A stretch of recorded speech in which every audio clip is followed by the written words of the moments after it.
Hello and welcome to the show. You are watching The Nth Degree. I'm your host, Tracy Timm. I am all kinds of out of it right now, you guys. I landed 3 days ago from being out of the country for 3 days, and we just spent probably the last 40 minutes figuring out some kind of NASA level technology to get our guest in today. So I am just so excited because while I was away, I was actually traveling with my mom. We were so fortunate. We got to go to Iceland and to Ireland, and we spent about 10 days abroad. Just the two of us, meeting people and traveling and eating food and trying new drinks and seeing amazing places. And I had kind of a revelation. I talked about this on Facebook yesterday. Just the idea that, we put a lot of pressure on vacations, especially when you're not super happy with the work that you're doing. And what I realized is, the work you have to do is going to be there when you get back. And I thought about, who would have a really good perspective on not just building a career where you get maximum amount of time off and maximum amount of freedom, but something where you can embrace your vacations and love being away, but then also be kind of excited to go back to work and have something that you can do not for 10, not for 20, but maybe even for 30 or 40 years in a career. And I was super lucky because the person that I thought of was none other than my travel buddy, my mom. So you guys, I have my mom on the show today. Her name is Mary Ann. So you want to say hi to everybody? Hello, everyone. And so today I thought, what better person to talk about career and life success than her? Because, for two people to have much more different experiences professionally, it's hard to find two people that are so polar opposites like the two of us. My mom has actually worked at the same company now for the last 30, not 13, 30, or as they say in Ireland, 30 years. And, and she's been there and actually found something that she loved to do over time and kept it fresh and kept it interesting and found new ways to progress in her career while staying in the same industry in the same company. And that's something that I think people our age really admire and probably struggle to figure out how that's even possible given all of the choices that we have and how much we bounce around in our careers now and how hard it is to find that thing early in our careers too. So Mom, I'm just so excited to have you and to feature, a person I admire so much. And so I was hoping that you could just kind of start with your background and tell everybody how you got to where you are and then exactly the type of work that you're doing now. Yep, absolutely. I'm pretty excited to be here. It's surreal. Yay! Yeah. So in terms of my background, I always loved math. And so in grade school and high school. So when I went off to college, I thought, I want to be in accounting because, right, it's numbers. And then I quickly failed my accounting class and figured, no, that's not it. And so in the College of Business, it's a requirement to do what they called Introduction to Data Processing. So I took that class and I fell in love because, as it turns out, it's the logic that I love about math, not the actual numbers. So IT industry was it for me. So I switched my major and got the degree and just kind of fell into it that way. And it was really kind of lucky. We moved down to Dallas, and I got my first job at a banking software company, which I loved. And then I moved to American Airlines, and Sabre is the group that I'm in now. We spun off from AA, and I've been essentially AA Sabre for 30 years, doing IT work, which I really love, and I really feel fortunate that I found it early, and I still enjoy it. Yeah. I just, like I said, it almost feels foreign to me when you talk about I've got this cool new thing I'm working on, and you go to the same place with the same people every day. It's beyond maybe what my personality is like, but I also think it's kind of beyond what our generation has decided maybe career success looks like. It's no longer like stability is the measure of success. It's something else. So I'm curious, and we talked about this a little bit to, prepare, but I'm curious, how did you determine what success meant to you? And how have you kind of, used that same barometer or yardstick over the last 30 years? So in IT, we work on projects. And to me, success wasn't about, being promoted or managing people or that kind of thing. It was more about being respected by my coworkers as somebody who could really contribute and deliver and be a valuable member of the team. Because we were always on teams, we do a lot of teamwork. So that's really what's meant for me. How am I successful? It's because people want me on their team. They know I can deliver a project, and we enjoy working with each other. So how did you choose that, though? Do you think that's like a personality thing, or do you think at some point you decided that, okay, it's not going to be the rat race, it's not going to be promotion and being a leader, or I don't know, because you are a leader. That's the other crazy part. Like, you know what I mean? So how did you choose maybe your own definition of success and not what everybody else said was a normal career trajectory? Or because we talk about you not managing people all the time and still progressing in your career. So how did you do that? Well, I was a team lead for a while, and I had to do some management type activities, including reviews and that type of thing. And I found I really didn't love it. I really loved managing people to deliver a project, and not so much the administrative kind of stuff like budgeting and reviews and reporting and that kind of thing. That just wasn't my thing, although I did try it. And I know I could be good at it, but it wasn't my love. So, as you're always saying, you have to do what feels right and natural and good for you. And truly working on projects and being a contributor was more in my wheelhouse than managing people. Yeah. So I want to go one level deeper into that then, because the first story you told was, okay, I thought it was math, so I thought accounting, and I tried accounting and failed, and so it clearly wasn't that, and you went another route. But did you ever fail at being a manager, or was it that you really just realized, oh, this is just not my genius zone, and then went another direction? Yeah, I don't really remember failing as being a manager, and as a matter of fact, I had several people in my team say, you need to go for this management, position that became available. I'm like, no, I don't love it. I don't want it. I don't like that. So I don't think I failed. I just figured out that, no, I don't like it. Yeah, so this is a really important distinction, though, because a lot of people who come to me for career advice and early in their career, they're getting positive feedback doing something that they just don't enjoy doing. Yeah. And so they have a really hard time separating, well, it just doesn't feel right from, well, I'm getting promoted, or I'm getting raises, or I'm getting the feedback that I'm successful, but it doesn't feel right for some reason. So how do you think that I don't know, stuck to your guns, or how did you figure that out internally to make a decision that was right for you and not just lean on the external feedback from other people?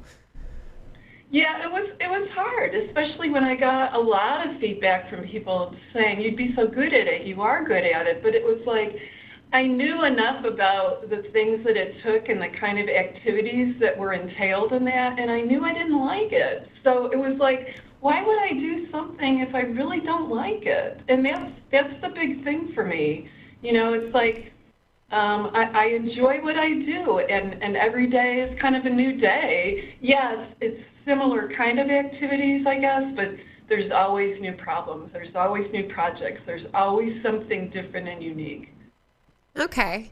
So, why do you think people get stuck there then? Like, why do you think people, because I hear this all the time and it really kind of blows my mind, and I get it. I remember in my first job thinking, okay, well, if I can just be successful here, maybe I'll start to like it, or maybe that'll be enough. Maybe that feedback will be enough and I can kind of get over that it's not my joy or passion or whatever. And I wonder, is it something about our generation? Is it something about needing that affirmation from other people? Like, what do you think it is that you were able to overcome, or that maybe younger people now are struggling with, that keeps them in these jobs where they're progressing and they have the trappings of success, but they're miserable. Yeah, I mean, it's definitely tough. You have to have support, and I guess part of it was your dad was always there for me and with me, and knowing that I had that support system, and he definitely allowed me to do whatever I wanted to do. So, I think that might have been part of it. Just knowing myself and just not settling for something that I didn't want to do. And, the opposite part of that is knowing what I did want to do. So that was a big part of, no, I don't want to be a manager, but yeah, I'm really great at doing the project work, being an analyst or a project lead kind of thing. Knowing that was what I wanted it was good to have that. Yeah. What do you think contributed the most to you figuring out what you did enjoy doing? I know you said you kind of lucked into the class that gave you the idea and that whole thing, but you had to continue to do it over time, right? And your career progressed over time. So how did you continue to almost, I guess, iterate closer and closer and closer to that ideal thing? Well, it's always pretty much the same thing. I mean, I started out as a programmer, and then it evolved into being a systems analyst, and then I knew that this is what I wanted. So this is so fascinating to me because I can't land on what I want year over year, let alone for 30 years, and it's been a part of my journey. It's a part of a lot of the career clarity journeys that I work on. So how did you know when you found this thing that it had enough legs to last a whole career? Or did you know at all? No, I don't think I knew. And, I was really fortunate to land in a company that has so many projects and opportunities. And every year it was like something new would come along, a new project to work on that, still needed my skills, but there were enough unique aspects to the project. There was always new challenges. As software changes, problems change, there's always something to be solved. Every project I've been on has been different. It's not boring and the same old thing. Okay. Do you think that's necessary? Like, do you think some people would be happy having repetition and routine and lots of stability? Well, I mean, everyone's different, and my PI, and you know that I don't like doing the same thing over and over. Yeah. And it looks like I do, but I don't, because the problems are always different. So for some people, it might be that they like the routine. They like doing the same thing over and over, and that's comforting and whatnot for them. Yeah. But for me, I knew I needed something different, and there were always new things to work on that I knew I could contribute and excel at. So that's beautiful. I love that. But one of the big things that I hear all the time is fear cropping up, especially around major career decisions, transitions, choices. Just like, I'm not going to go the manager route. I'm going to be true to myself and go this route. Did you ever have any moments where you were just kind of terrified, like, I don't know how this is going to go, but I'm going to do it anyway and just see what happens? Oh, not so much, because you know me, I'm not like a big risk taker. Well, what do you think that you would say to somebody who's really struggling with, like, should I go for what I love, or should I even take the time to figure that out, or should I just stick with this because I'm too afraid of it not going well, or failing, or picking the wrong thing? I hear that all the time. Yeah, so I mean, I think you do such an awesome job in your coaching to tell people, no, don't settle. If you're miserable and you're not, even if you're a little bit not happy, definitely do the research.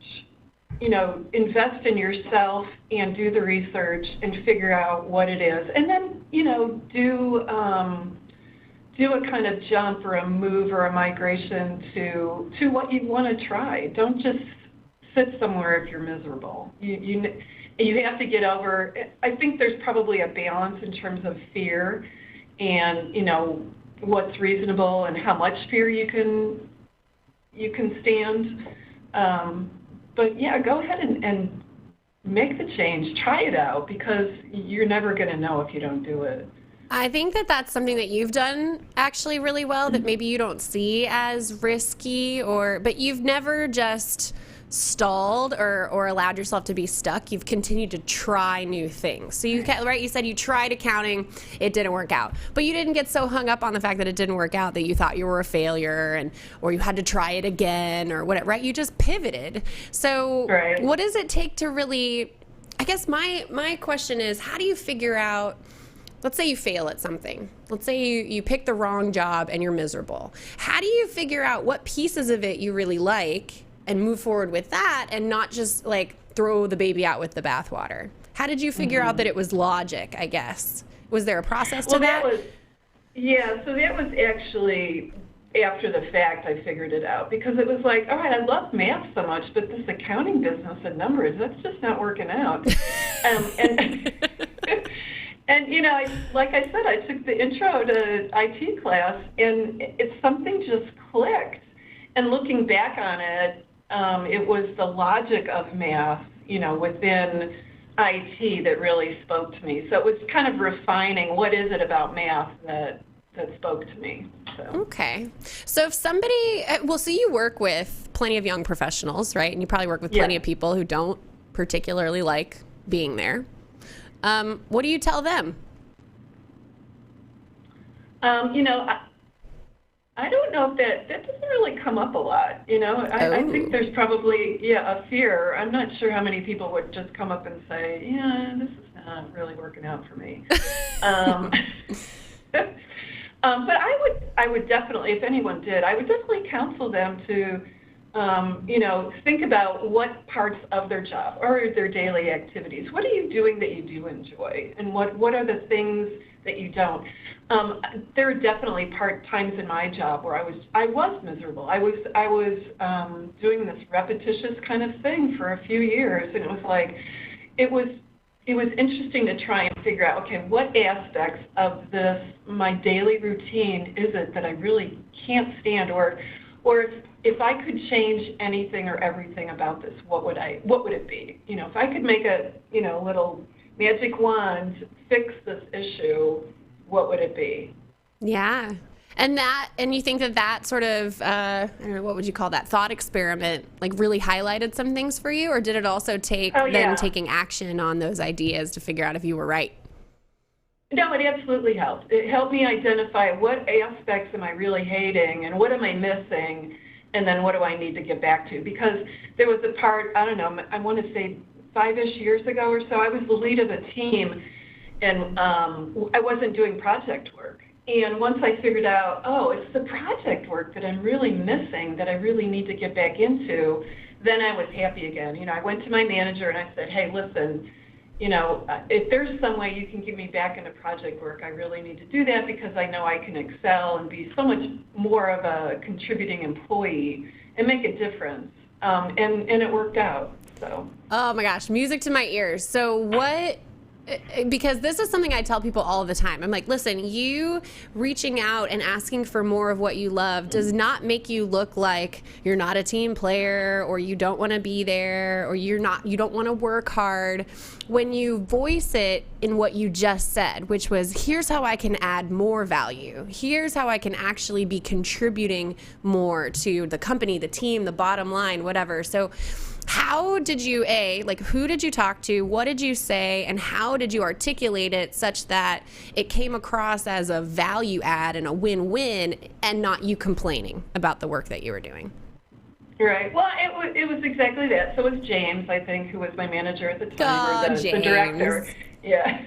We have to tag him in this. He'll love it. Yeah, so he was the director. Jason was my direct manager, and I went to, I think, probably one or both of them and said, you know, I've been doing this for a while. I'm really getting burned out. I originally got in this position because I was helping out the previous manager. And so if there's any way that I can get back into project work, which is my true love and what I know I excel at, you know, please keep me in mind for any future projects that come up. And it just so happened, I want to say it was less than 6 months, we had a new thing come up, and they plugged me in on it, and it was awesome. That's great. And I was a happy camper again. Yeah. See, I'm such a big fan of that. And companies bring me in to talk about that specifically. How do we empower our young professionals to advocate for themselves, knowing that they're used to a system where you progress pretty linearly, right? If you're in high school, you go from freshman to sophomore to junior to senior. You do the same thing in college. You may have a year where you didn't do so hot in college. You get an extra bonus year or whatever. But you go, right? You progress in this kind of like very logical fashion. But when you're in your career, you have to be your own advocate, or you have to find people who are going to sponsor you and go to bat for you. So how did that sort of concept work out in your career? Were you constantly thinking about advocating for yourself, or did you also bring in people who, a network you could leverage, or people who had your back, or bosses who were always going to, speak up for you? What did that look like? Yeah, so I was really fortunate because I'd had a couple really awesome managers who had the quality of seeing things in people and bringing it out. So I had managers who, put me on projects and kind of knew my strengths, and so that was a win-win. It was a partnership there. Okay. What's the real value of having a great manager? Like if somebody's out there and they're like, I love the work I do, blah, blah, blah, but the person I work for is, I can't, is it worth making a total change? What is the value of that? Yeah, so I'm sure you've seen the studies. The number one thing that would deter, an employee from being successful and loving their job is their manager. It's like who you work for that makes all the difference in the world. It's really sad. Yeah, it's just incredible. So companies really need to make sure that they train and give managers the resources that they really need to make the employees successful. But then I think also it's picking people who want to be managers, not forcing. And in IT, it's notorious. It's just horrible. It's just such a problem to promote these IT professionals who are awesome technicians but suck at being people managers, And so that's why I say, Sabre is definitely getting better about training managers again, because it's an important aspect for everybody. Oh my gosh, yeah. So I want to go a little deeper into that idea, because I think that people get stuck on like manager or insert, random career progression title as being the only way to be successful, right? Like I have to be a senior leader. I have to be C-suite. I have to own this business. I have to manage X number of people. Like, how did you decide for yourself what career success looked like? And how would you advise somebody who's just starting out in their career to do it? And this goes back to, what you preach about core values. You have to determine what's important to you to help you define how you're going to feel successful. And so if it's a title, if it's money, if it's, number of people that you manage, and that's important to you, then that's great. For me, that wasn't it. It was respect of my colleagues that really resonated more with me. So you just have to figure out what's important to you. So how do you separate, though, what's important to you intrinsically and what has become important to you because it's what other people care about? Because like my whole this is me 101. My whole childhood was perform, get into the right school, be first chair, be varsity on a team, and all of those were external expectations and pressure I put on myself, let's be real, but external expectations and also external markers of success. It's very clear to the world that if you're first chair in your instrument, you're probably the best at your instrument. If you're varsity freshman year in high school, you're probably the best at your sport. If you go to a school like Yale, maybe you're one of the smartest. So like, how do you, because it took me a while to unlearn that. Like it took me a while to say, okay, well, success right now for me is nurturing this new relationship that I'm in, and maybe the business grows a little slower because this is my priority, not the world's priority. How do you do that? How do you separate that? I feel like that's something you've always been really good at, and I don't know how to do it all the time. you just need to listen to yourself and not let external things intrude as much. Just stop it. Yeah. Oh my God, I have a business coach that I work with who has a hypnotherapist on staff, and he is like the most calming, lovely voice you've ever heard, and he's so funny. But every time I give him a thing like that, he's like, just stop it. Just stop it. I can't just stop it. You know, it's like it's society saying this is what you have to do, and it's really hard to let go of. It's the Wall Street thing all over again. It's everybody having to leverage to the gills to get the house, to get the car, to get the wife, to get the whatever, and it's easy to get caught up in. And I feel like you didn't, and I want to know how. Yeah. So when you're a kid, for sure, you know, it's very structured in terms of what is successful, passing classes, the whole 9 yards. And then when you become an adult and you get out of school, you're right, you know, there's pressure around, you know, cars and houses and status and jobs and all that kind of thing. And you just have to determine what's really important in life, you know? How did you determine what was really important in your life? Family has always been the most important thing in my life, always. So if push came to shove and I had to make choices, it was always going to be family. And so, you know, who cares what position I have or, you know, what title I have? You as a 5-year-old could care less, you know, right? It's like, you go for that promotion, Mom. You don't need to come to my concert. It's fine, you know? You're right. Kids don't do that. It's. How did you stick to your guns, though? Was there ever a time where you were, like, really tempted to do the extra work or to not go part-time or to play that game instead of be true to your value? Well, again, you know, early on in your career, it's a lot harder to do that. And you just kind of learn over time. I mean, like you said, I've been in this for a long time, and you just go through life and you learn over time. That is an unacceptable response for millennials, right? Like, no, I don't learn over time. I learn in milliseconds, and I get feedback instantly on Instagram, and I know if people like me or don't like me. Like, how do you just see the long term earlier? You don't. Okay. You don't. You don't. I mean, unless you have a crystal ball, you don't. So you learn from your own experiences and mistakes. You learn from others, people that you respect. But the bottom line is, it's very simple in terms of what is important to you. That's all you need to, you know, determine, and then move from there. Did you have to do that over and over, or has it been fairly consistent for you? No, things evolve and change. You know, before we had you, life was a certain way. Then you came along, and I mean, you definitely have everything to pivot. Changed. No, I mean, you're always evaluating as your life changes, for sure. Okay, so if you had to go back all the way to the beginning, and we haven't talked about really any times where you failed, because apparently you didn't, and you're amazing. But if you had to go all the way back to the beginning and like start your career over in what you understand the world to be today, what would you tell somebody who's, I don't know, 5, maybe 10 years into their career and they're just not having it? I don't see it. I don't see the forest for the trees. I don't see the thing I love. I don't know for sure if I'm in the right place.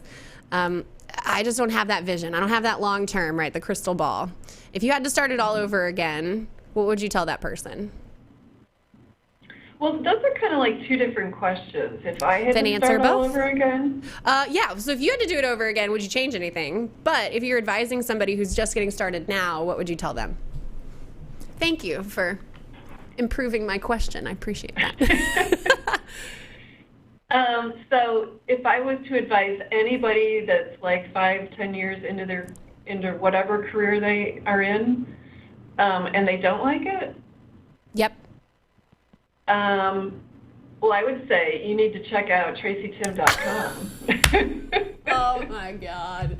I didn't pay her, guys, I swear. Nth Degree Academy. But if you were starting over, is there anything you would do differently, or is there anything you wish you had known early on in your career?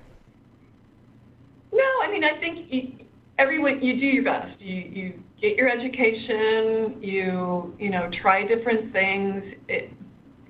Unless you go through a program like yours, a lot of it is hit or miss. And so, which is why I really love what you do, because you've got an actual method to figure it out, which is, I mean, that saves everyone so much time and effort. So I would say I truly would. If someone was miserable, I would definitely hook them up with you, because I think that you're a big help for people. Thanks, Mom. I appreciate that. Yeah, of course. You're so sweet. Well, you have been nothing short of the reason that I've gotten to where I am in every aspect of that sentence, especially when I was starting business, because it was just me, and I'm not a planner, and I didn't have a business background, and I don't know my way around a spreadsheet like you do, and it's just been a real joy and a blessing to have you helping me along the way, even though, like I said, you can't find two people who have totally different backgrounds like the two of us, and for some reason it works out well. So last question. If you're giving a young professional advice that you're working with on determining their own career and life success, what would you tell them? I would say definitely think about what's important to you and go after it. I love that. Stay true to yourself. Don't let other people derail you. I think, realizing that success is a personal definition is something that I have to continually work on and tell myself, but it's changed the game for me completely. And I think that everybody that I've worked with who's had incredible success stories have come to me and said, you didn't help me learn anything new about myself. You helped me finally own what I loved and do it and do more of it. And that's just been a real revelation. And it's fun because I got to watch you do it your whole career. So thank you so much for being here. I'm so happy. I'm so happy. This is a happy moment. And I just appreciate you putting yourself out there and doing something that I know you're not comfortable doing. But really, I think sharing your story and the perspective that you have and the trajectory that you have and looking back on career and how things have changed and progressed over time is really valuable to people. So thank you for sharing your story. Oh, you're most welcome. And thank you for having me on here. It's just been really fun. Yay! Absolutely. Well, of course, you have been watching the Nth Degree TV. This is my mom. She's lovely. I'm Tracy Timm, your host. If you want more information about career clarity, about career strategy, if you feel stuck and you want to feel unstoppable again, shameless plug, you are watching my show, go to tracytimm.com to learn more about our proven career clarity and career strategy process called the Nth Degree, which are the 5 steps to proven to take your career from stuck to unstoppable. Thank you so much for watching. We will have some more goodies for you in the notes of this show coming up soon, but I'm just so thankful that I get to do what I do and that I have the people in my life that I do. And so I wish you all the best, and I will see you on the next episode of the Nth Degree TV.